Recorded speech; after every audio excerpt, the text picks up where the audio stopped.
भाइयों और बहनों, 2014 में जब आपने मुझे दिल्ली भेजा तो कोई छोटे मोटे काम करने के लिए थोड़ा भेजा था।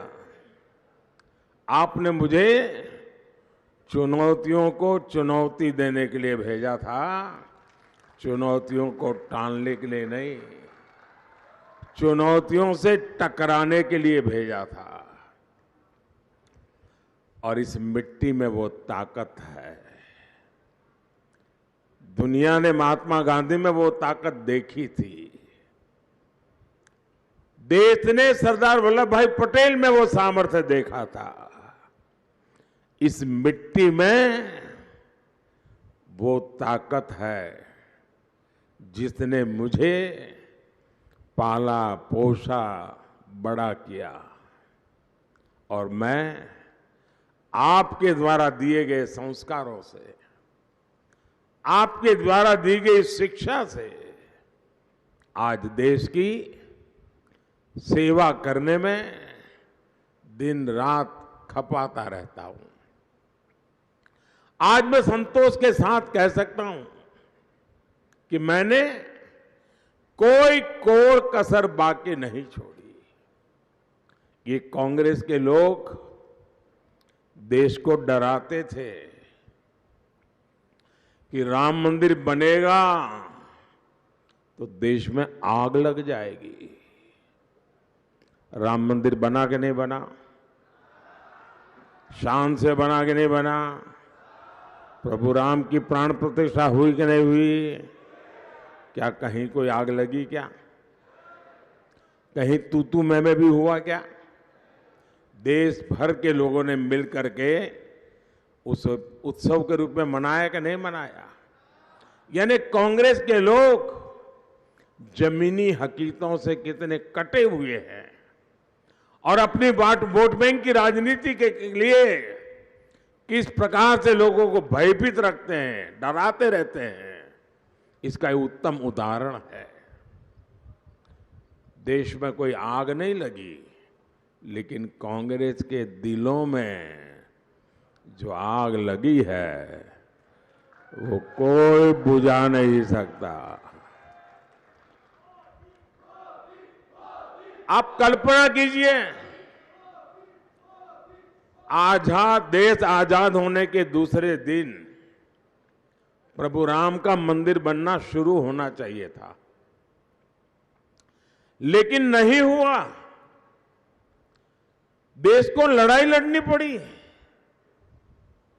70-75 साल तक उसको रोकने के लिए कांग्रेस ने लगातार कोशिश की, अदालत में भी कोशिश की, बाहर भी की, कानून बदले ताकि राम मंदिर बने नहीं। लेकिन आखिरकार न्यायालय ने निर्णय दिया, बेटा आप वो फोटो मैंने देख लिया, बैठ जाइए, पीछे लोगों को परेशान कर रही हो आप बैठ जाइए। उन्होंने जो राम मंदिर के ट्रस्टी हैं, उन्होंने सब चीजें माफ कर दी। जिन जिन लोगों ने राम मंदिर का विरोध किया था, सब कुछ माफ कर दिया और माफ करके उनके घर जाके उनको निमंत्रण दिया कि आओ नए सिरे से अपन आगे बढ़ते हैं। लेकिन ये लोग देखिए, प्रभु राम के मंदिर की प्राण प्रतिष्ठा का निमंत्रण ठुकरा दिया, सिर्फ और सिर्फ अपनी वोट बैंक को खुश करने के लिए। वोट बैंक की राजनीति में ये इतने डूबे हुए हैं कि वो संतुलन खो बैठे हैं। साथियों, ये कहते थे कि जम्मू कश्मीर से आर्टिकल 370 हटेगा तो देश टूट जाएगा,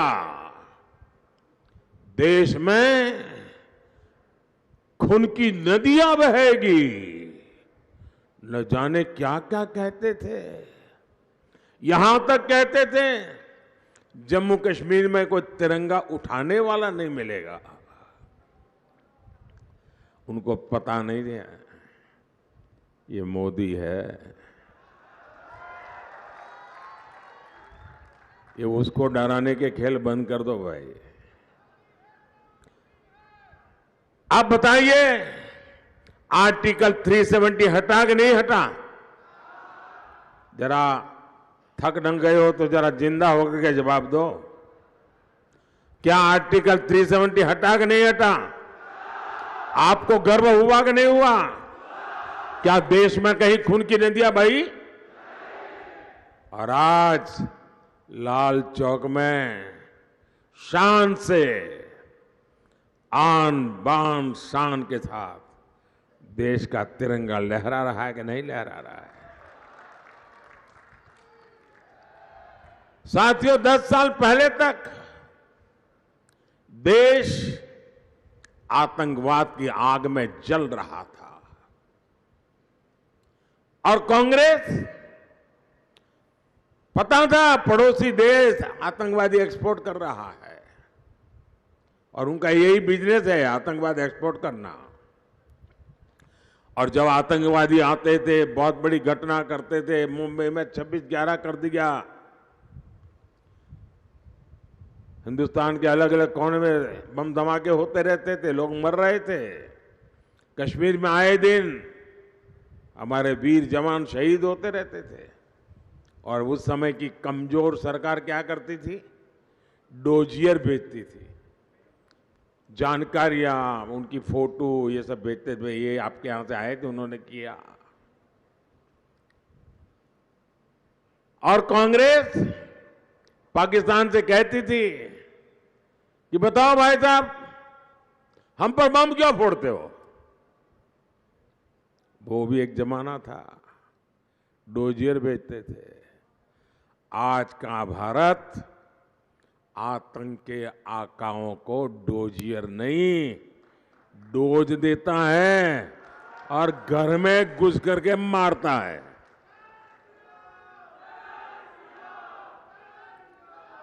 साथियों, हमारे देश में वोट बैंक की राजनीति की शिकार अगर कोई हुई तो हमारी मुस्लिम बहनें शिकार हुई। सुप्रीम कोर्ट ने निर्णय दे दिया था, ये संविधान लेके घूम रहे हैं ना शाहजादे, अगर संविधान के प्रति इतना सम्मान है तो भारत के संविधान ने बनाई हुई सर्वोच्च अदालत ने कहा था शाहबानू के केस में, लेकिन आपने सुप्रीम कोर्ट का अपमान करके कानून बना दिया और मुस्लिम बहनों को संरक्षण नहीं दिया। और 3 तलाक खत्म होने से सिर्फ मुस्लिम बहन को सुरक्षा मिली तो नहीं, पूरे परिवार को सुरक्षा मिली है। क्योंकि जब बेटी शादी करके जाती थी तब पूरा परिवार बड़े सपनों के साथ बेटी को ससुराल भेजता था, लेकिन चिंता रहती थी मुसलमान परिवार को कि कहीं दामाद 3 तलाक बोल करके बेटी को वापस न भेज दें। भाई को चिंता, पिता को चिंता, मां को चिंता, और ऐसी कितनी ही बेटियां 3 तलाक सुन करके घर लौट आती थी। परिवार के परिवार तबाह हो जाते थे। लेकिन वोट बैंक की राजनीति के लिए इन्होंने 3 तलाक के कानून को, परंपरा को रोकने के लिए हिम्मत नहीं दिखाई। मुझे वोट बैंक की चिंता नहीं थी, मैं चुनाव की हार जीत के हिसाब से देश नहीं चलाता हूं। मैं मेरी मुसलमान बेटियों को सुरक्षा देना चाहता था और मैंने इस देश में से 3 तलाक उसको खत्म कर दिया। लाखों बहनों की जिंदगी बचाई है, लाखों परिवारों की जिंदगी बचाई है। भाइयों और बहनों, आपके आशीर्वाद से मोदी ने जब ये सब किया तो कांग्रेस के शाहजादे को बुखार आ जाता है, तकलीफ हो जाती है, और बुखार में इंसान कुछ भी बोल देता है। शाहजादा कह रहा है कि अगर मोदी तीसरी बार आया तो फिर देश में आग लग जाएगी। बोलो, ये पता नहीं इनके दिमाग में आग कहां से भर गई है। दरअसल कांग्रेस के सपने आग में राख हो चुके हैं।